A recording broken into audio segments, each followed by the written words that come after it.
নমস্কার। শ্রীরামের অনুধ্যান। আজ আমরা পড়ব সুমন্ত্রের বনগমনের আগ্রহ। পরদিন প্রভাতে রাম লক্ষ্মণকে বললেন, এখন আমাদের গঙ্গা পার হতে হবে। গুহ একটি সুন্দর নৌকো এনে দিলে রাম লক্ষ্মণ কবচ ধারণ করে ধনু তুনীর ও খড়গ নিয়ে সীতার সাথে গঙ্গা তীরে এলেন। সারথী সুমন্ত্র তখন জোর হাতে রামকে বললেন, এখন আমাকে কি করতে হবে? রাম তখন ডান হাতে সুমন্ত্রকে স্পর্শ করে বললেন, সুমন্ত্র, আপনি অযোধ্যায় রাজা দশরথের কাছে শিগগিরই ফিরে যান। এখন আমরা রথ ছেড়ে পদব্রজে মহারণ্যে প্রবেশ করব। রামের আদেশ শুনে সুমন্ত্র অত্যন্ত দুঃখিত হয়ে বললেন, এই সংসারে কেউই দৈবকে অতিক্রম করতে পারে না। দৈবের জন্যই ভ্রাতা ও ভার্যার সাথে সাধারণ মানুষের মতো আপনাদেরও বনবাসে যেতে হচ্ছে। তাই মনে হয় ব্রহ্মচর্য বেদাধ্যায়ন এসবের কোনো ফল নেই।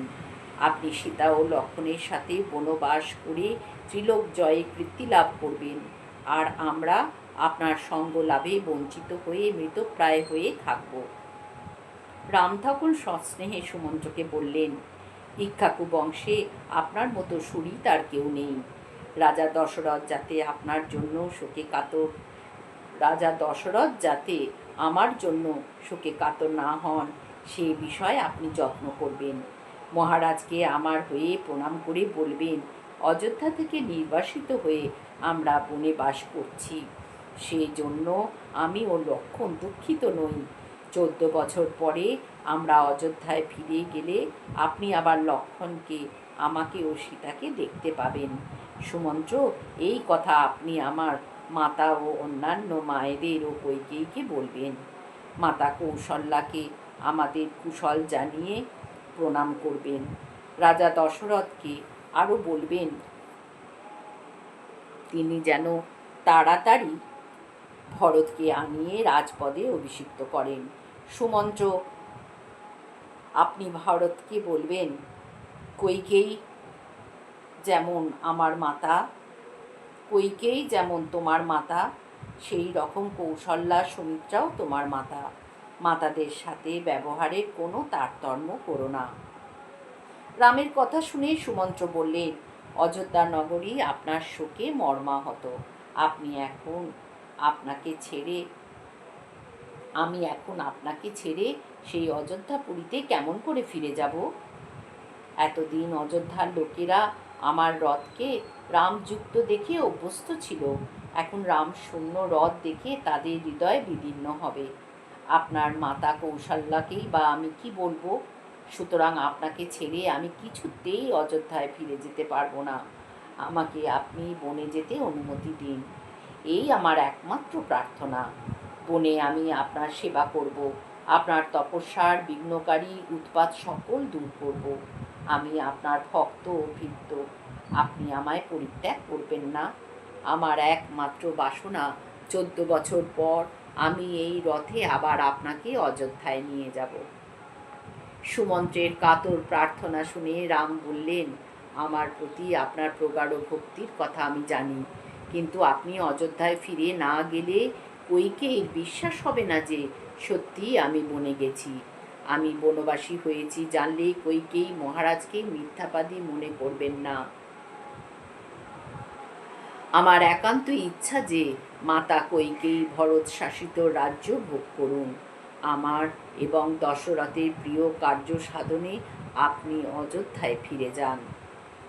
এইভাবে সারথী সুমন্ত্রকে সান্ত্বনা দিয়ে রাম গুহকে বললেন, আত্মীয় স্বজন পরিবেষ্টিত বনে আমার থাকা উচিত নয়।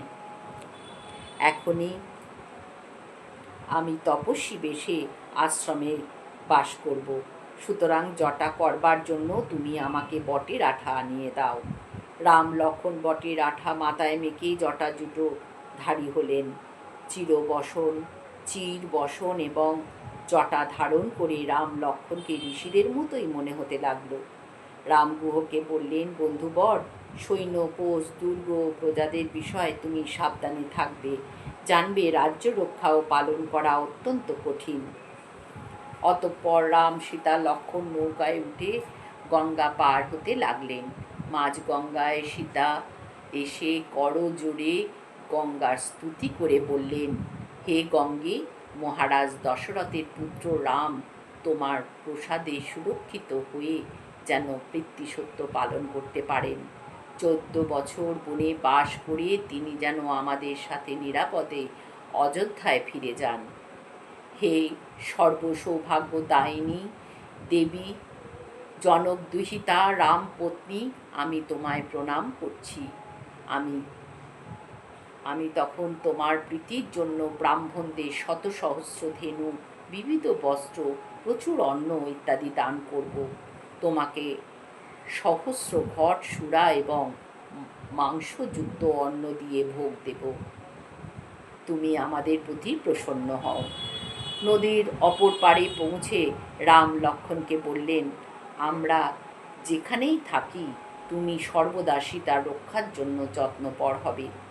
তুমি আগে আগে চলো, সীতা তোমার পেছনে এবং আমি সকলের পেছনে থেকে তোমাদের প্রতি দৃষ্টি রেখে চলব। এখন থেকে আমাদের পরস্পরকে রক্ষা করতে হবে। ওপারে সুমন্ত্র তখন এক দৃষ্টে তাদের দিকে দেখছেন। ক্রমে দূরত্বের জন্য আর তাদের দেখতে না পেয়ে সুমন্ত্র কাঁদতে লাগলেন। এদিকে চলতে চলতে কিছুক্ষণ পরে রাম, সীতা, লক্ষ্মণ শস্য সমন্বিত বৎসদেশে উপস্থিত হলেন। সেখানে রাম লক্ষ্মণ 4টি বন্য পশু বধ করে সন্ধ্যার সময় অত্যন্ত ক্ষুধিত হয়ে একটি গাছের তলায় আশ্রয় নিলেন। হরি ওম তৎসৎ। শ্রীরামকৃষ্ণার্পণমস্তু।